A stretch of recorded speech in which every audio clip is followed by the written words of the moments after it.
আব্বা তুমু আমি কি ওই যে কইলে বলদের বাচ্চা বলদ, তাহলে তো তুমু বলদ। এই আমি কি পাগল? আমি খেসরি রান্ধি, সেইটা খাইয়ে তুগার মুখটা সরিয়ে যাক। আমি ডাইল করব, 1 পোয়া মসুরির ডাল নিয়ে আয়, যাতে ডাল কমে গেলেও হলুদ আর পানির সাথে বাইরে যায়। আচ্ছা আব্বা, তুমি আগের থেকে বলে একবারই না 1 পোয়া ডাল মসুরি। হ্যাঁ, রসায়ন বই তোমার একবারে মুখস্থ হয়ে গেছে, তুমি আমার উদ্ধার করেছো। জানি আয় রসায়ন আবার 1 পোয়া ডাল মসুরি, 1 পোয়া ডাল মসুরি। আরে ওই মাইজেডার একটু কই যে কদু কয়টা হাটে নিয়ে যায় বেঁচে থাসতি। 1 পোয়া ডাল মসুরি ওনা দে, আমি কদু বেচতে গেলে বেশি ভালো হইতো না? এই তুই একটু উন্নত মানের বলো, এমনি তোর মানসি কম দেবে না, আরো ওর মধ্যে তুই 2 টাকা চুরি করবি নি। আর মাইজেটা তা না।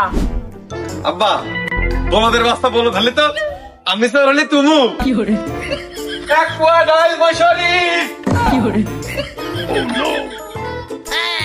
আর 1 পোয়া ডাল মসুরি। ও দেশালডা না ইন্ডিয়ানডা? ইন্ডিয়ানডা আবার 10 টাকা দাম বেশি।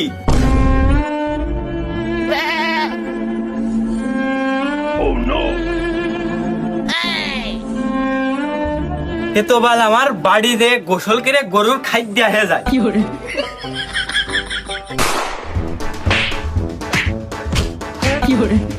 দেখাল না ইন্ডিয়া। হলুদ দিয়ে পানি ঘুটা দেবো, সেইটা তোরা আজকে খাবি। আলার বলদের বাচ্চা বলদ। দেখো দিনি আবার গাবি বাইন্দা আমার লাভটা কি এলো, তোয়াল দিয়ে সেই পানি উঠতেছে। কাল রাত্রি খাইছি, কি খাইছ কাল রাত্রি?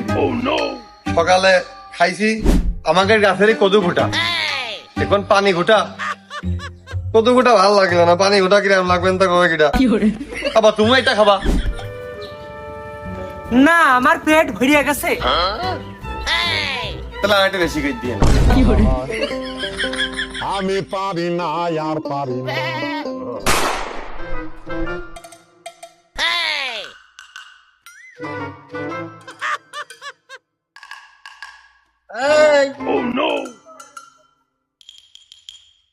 কি কি ওরে মোদি কদু কোন নিয়ে যাওয়া হচ্ছে? বাজারে ব্যস্তি যাচ্ছি। তাহলে লাভাদিন দেখি পছন্দ হয় নাকি? তাহলে এদিকে এসো, ফাঁকা এসে দেখো, নাই কিটা আবার দেখে ফেল দেবে না, পরে নিয়ে নিতে পারে। খুব ঢকের কদু যে।